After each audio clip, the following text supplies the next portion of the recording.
1820, o primeiro ano da democracia em Portugal, o primeiro ano do fim do Reino do Brasil, e que viria a dar a independência ao Brasil. Assim como consequência, é disto que nós vamos hoje falar. Vamos falar da Revolução Liberal de 1820, ocorrida no dia 24 de agosto de 1820. Mas antes disso, deixa ficar o seu like, compartilhe com todos os seus amigos, conhecidos, familiares, por fora. E sendo novo por aqui, inscreva-se no meu canal porque eu todos os dias trago vídeos interessantíssimos para vocês, ok? De vários temas diferentes. Vamos então começar por falar dos antecedentes desta revolução. No ano de 1808, Portugal começava a ser invadido por tropas francesas de Napoleão Bonaparte. E esse facto veio a ser muito marcante, porque embora nenhuma das tropas de Napoleão fosse vencedora em Portugal, foram sempre escorraçados, foram sempre derrotados de forma absoluta pelo povo português, mas não foram anos fáceis, pelo menos até 1811. E no ano de 1808 o rei fugiu para o Brasil, para se exilar no Brasil, o que até seria uma medida inteligente por uma razão muito simples. Se eventualmente eu fosse capturado,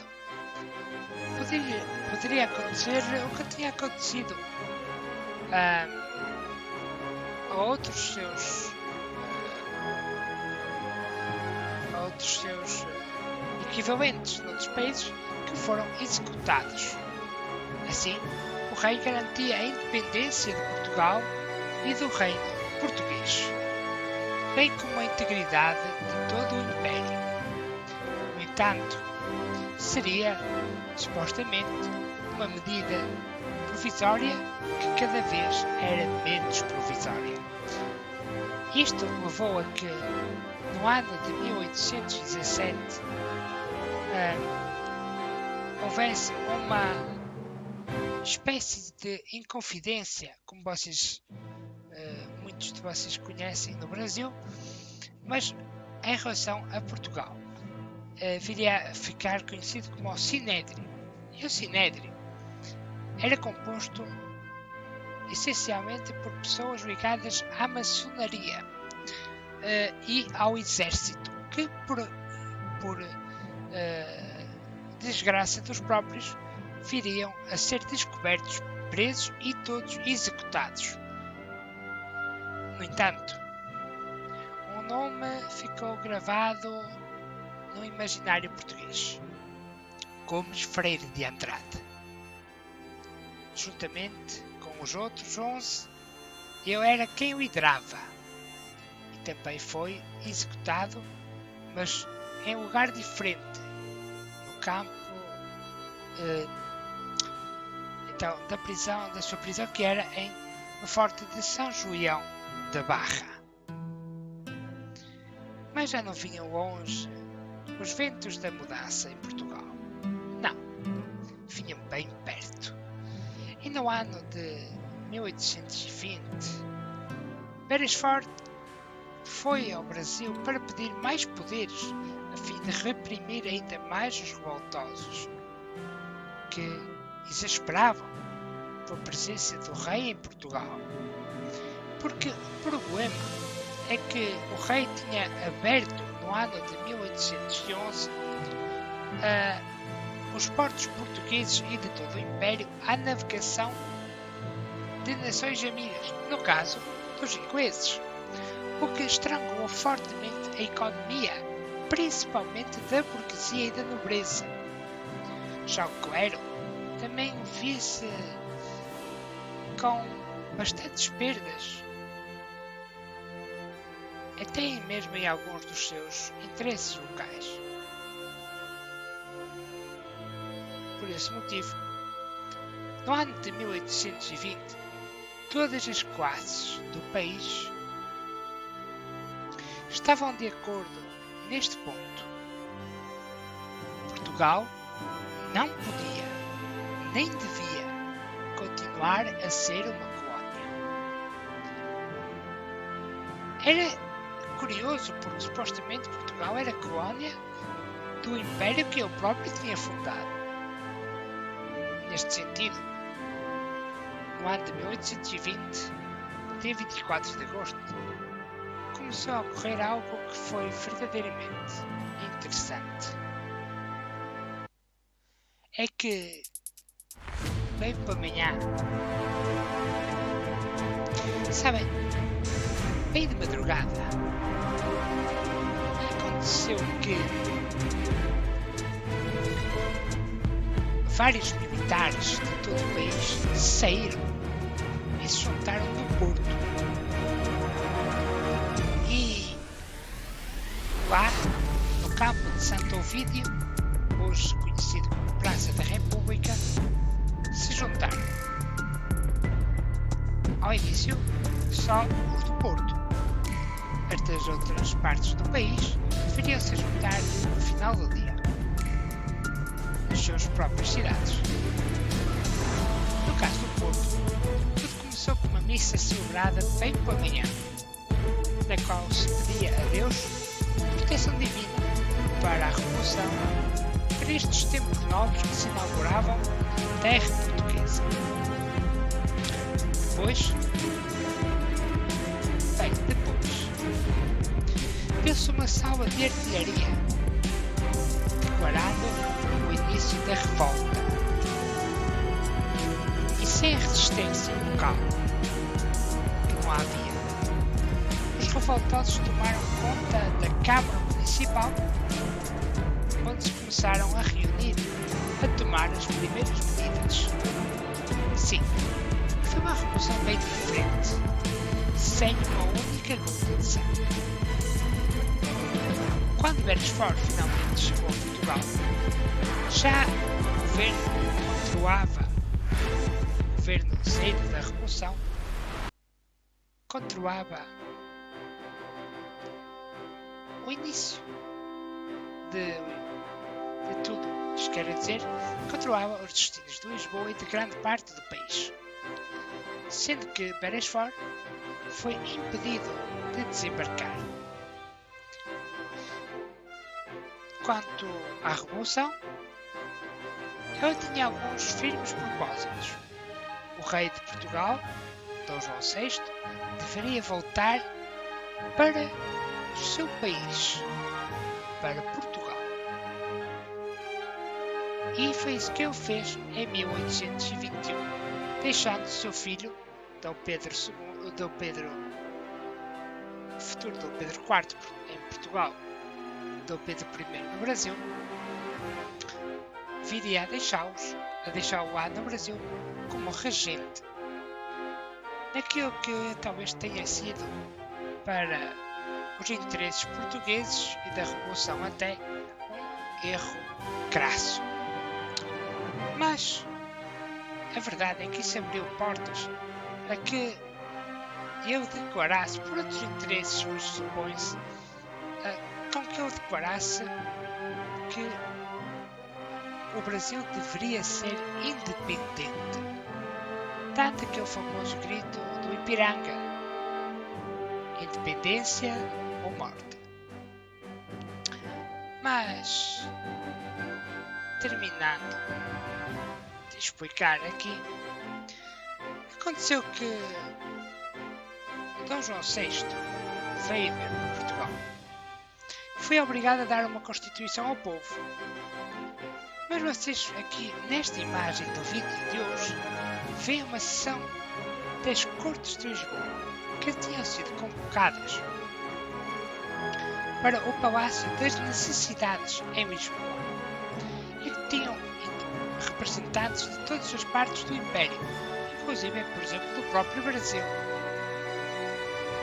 E que ouvimos ali naquele elemento que está a discursar. Mas algo bem interessante é que a Revolução não pretendia o fim do mundialismo, muito pelo contrário. Defendia Portugal imperial no seu todo, mas com algumas diferenças face ao anterior.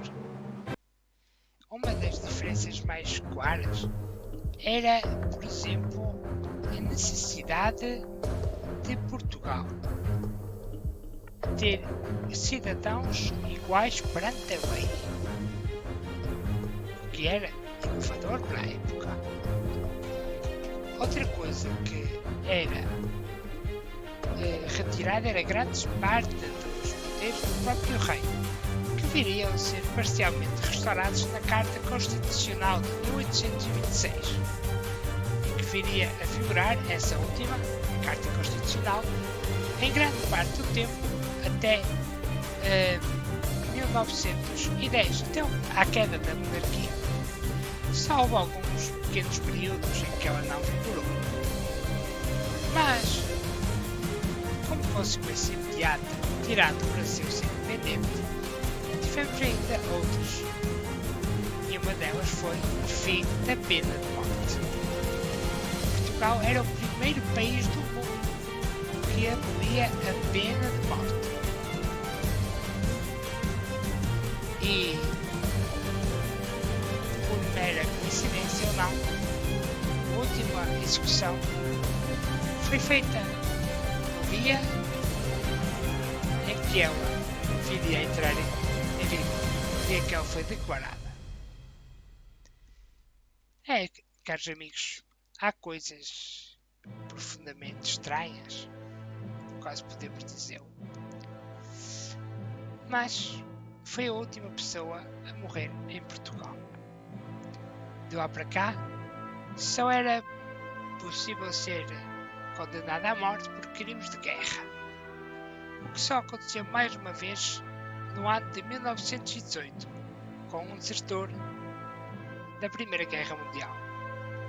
Depois desse, a pena de morte para crimes de guerra foi também removida. Mas para crimes civis, Portugal foi o primeiro país do mundo a abolir a pena de morte. E ainda hoje, grande parte dos portugueses defende que nenhum Estado, nenhum país, nenhum governo, por muito horrível que o crime seja, não tem o direito de matar o seu cidadão. Também foi, em consequência disto, mas poucos anos depois, declarado o fim da escravatura. Mas esse foi daquelas leis, sabem, que existe e ao mesmo tempo não existe. Vocês devem conhecer muitas leis dessas. Mas eram feitos novos em Portugal. E, por exemplo, aquela Constituição tinha coisas tão inovadoras como o fim da pena de morte, como eu expliquei, mas, por exemplo, outra lei que era muito inovadora para a época era a existência da propriedade privada. Quer dizer, eu como cidadão tenho o direito a ter o meu terreno, a minha propriedade, sem que o Estado me possa tirar. E se o Estado precisar de me tirar, tem de me indenizar, quer dizer, de me pagar algo por me ter tirado aquele meu bem. Isto era muito revolucionário para a época. E nem países tão evoluídos como a Inglaterra, que supostamente tinham direitos constitucionais já desde o século XIV, nem a própria Inglaterra tinha lá chegado. Também motivo de orgulho para nós. Hoje, estes princípios que Portugal inaugurou com a Revolução Liberal de 1820 foram seguidos em grande parte dos países do mundo, do Ocidente. Não existe mais pena de morte na maioria dos países, como também não existe mais a capacidade do Estado de tirar um bem, seja ele qual for. E se o fizer, ainda hoje deve pagar uma indenização.